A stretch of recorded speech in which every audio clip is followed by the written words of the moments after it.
Super rap song, అది కూడా మొత్తం విలేజ్ బ్యాక్డ్రాప్లో.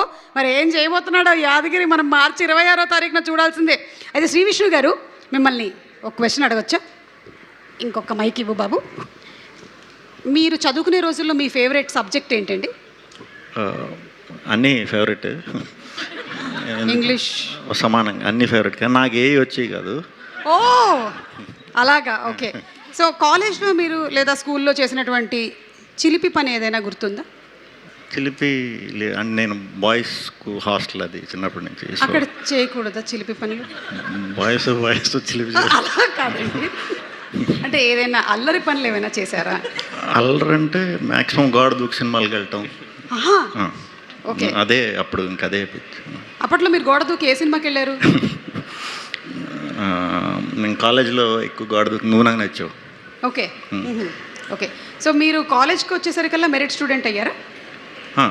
మెరిట్ ఏనండి, అంటే టాపర్నే, కానీ ఎగ్జామ్స్ రాసేవాడిని కాదు. ఓ అలా, అంటే మీ మైండ్లోనే మీరు టాపర్ అని ఫీల్ అయ్యారు. బాగా ఎక్కువగా చదువుకునేటువంటి వాళ్ళని చూస్తే మీకు ఏమనిపించేది అసలు మీ క్లాస్లో? జాలేసేది. మీకు ఇష్టమైన టీచర్ ఎవరైనా ఉన్నారా? టీచర్ పీటీ సార్లు బాగా ఇష్టం, ఎందుకంటే అటెండెన్స్ ఇచ్చేవారు, నాకు గ్రౌండ్కి తీసుకెళ్ళి క్రికెట్ ఆడిచ్చేవారు. ఓకే, మిమ్మల్ని ఎప్పుడైనా బెత్తం పట్టుకొని కొట్టిన టీచర్స్ ఎవరైనా ఉన్నారా? పిచ్చి కొట్టేవారు వార్డెన్లు హాస్టల్లో. ఓకే, వాళ్ళు ఇప్పటికి కూడా మీరు గుర్తు చేసుకుంటూ ఉంటారా? పీడకలు ఏమైనా వస్తాయా మీకు? లేదు, ఇప్పటికీ టచ్లో ఉన్నారండి. వాళ్ళ ఇంట్లో ఏ శుభకార్యాలు జరిగిన ఫస్ట్ నన్నే పిలుస్తారు. ఎందుకంటారు? అంటే కాలేజ్ అల్లరి ఎందుకు పనికిరాడు అనుకున్నారు, పనికొచ్చానని. మీ స్కూల్ డేస్లో మీకు ఏదైనా ప్రత్యేకమైన టాలెంట్ ఉండేదా, లైక్ కల్చరల్ యాక్టివిటీస్లో మీరు పార్టిసిపేట్ చేయడం? డ్రామాటిక్స్ క్లబ్, అదే థియేటర్స్. ఓకే, సో అప్పుడే మీరు డ్రామాస్లో పార్టిసిపేట్ చేసేవారు? క్రికెట్ ఆడేవాడిని, తర్వాత డ్రామాస్. ఓకే, చెప్పినటువంటి డైలాగులు ఏమైనా గుర్తున్నాయా? మైమ్ ఎక్కువ చేసేవాడిని అండి, గుర్తింపు. Okay, that's all. అండ్ అలాగే ఇది ఒక లవ్ స్టోరీ ఫిల్డ్ విత్ బోల్డ్ అంత మ్యూజిక్ కాబట్టి మీకు ఇష్టమైనటువంటి లవ్ సాంగ్ అంటే ఏది చెప్తారు?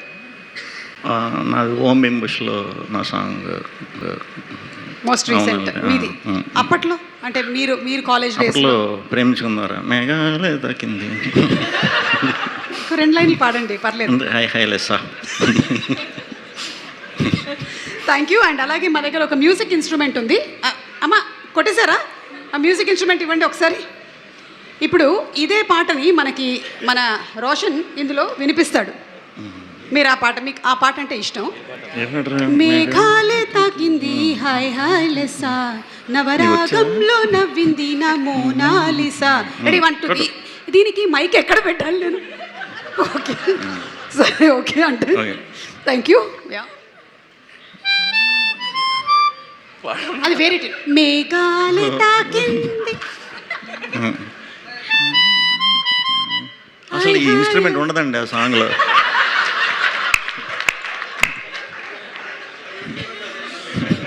ఇది కాదు, వేరే ఇంకొకటి వాయిస్తాడు చూడండి. పుష్పాలోంచి ఫీలింగ్ వచ్చిందే ఫీలింగ్, అది వాయించు ఒకసారి. ట్రై చూడు.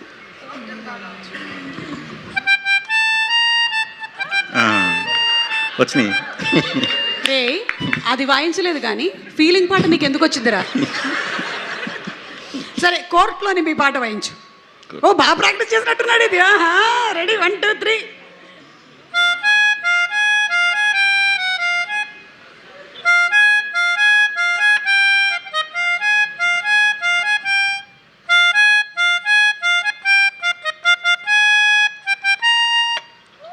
Not bad, super. విజయ్ గారు ఇస్ ప్రౌడ్ ఆఫ్ యూ. ఇది మాత్రం నాకు ఒకటి అర్థమైంది సతీష్ గారు, ఈ మ్యూజిక్ ఇన్స్ట్రుమెంట్ వాయించాలి అంటే మనలో గాలి ఉండాలి. గట్టిగా గాలి నేనైతే ట్రై చేయట్లేదు. ఇది కోన వెంకట్ గారు, మీరు ఎప్పుడైనా ఈ మ్యూజిక్ ఇన్స్ట్రుమెంట్ ట్రై చేశారా? నేను అంత సాహసం చేయలేకపోయాను, ఎందుకంటే నాకు కొంచెం గాలి తక్కువ.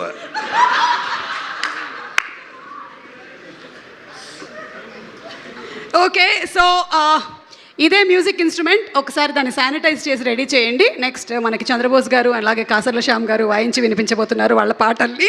బట్ బిఫోర్ దట్ మనకి న్యాచురల్ స్టార్ నాని గారు వీడియో బైట్ పంపించారు. Let's have the video byte please.